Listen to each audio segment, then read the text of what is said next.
Breaking news नाज़रीन, जिनसी हिरासानी case के मुख्य जवाबदार वडेरे समूह बम्बरे कच्ची ज़मानत हासिल कर वरिती। सख के सेकेंड एडिशनल सेशन जज जावेद मीरानी ज़मानत वाली दरख्वास्त की ॿुधणी कई। अदालत 50,000 रुपयनि जे मुचलकनि एवज़ समूह भुमरो जे अबूरी ज़मानत मंज़ूर कई। सालिह पट वासण वुमेन यूनिवर्सिटी जे शागिर्दियाणी नरजिस भुमरो जी फरियाद ते वडेरो समूह भुमरो ऐं संदसि पुट समेत 7 ॼणनि ख़िलाफ़ केस दाख़िल कयो वियो हो।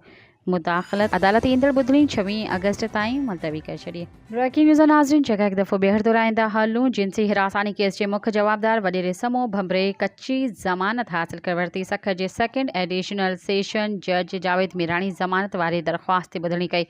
अदालत 50,000 रुपयनि जे मुचलकनि एवज़ समूह भुमरो जे अबूरी ज़मानत मंज़ूर कई।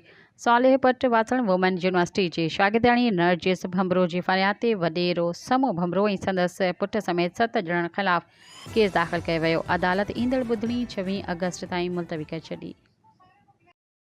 सब्सक्राइब कयो अवामी न्यूज़ HD खे ऐं ताज़ा तरीन ख़बरुनि लाइ ॾिसंदा रहो अवामी न्यूज़ HD।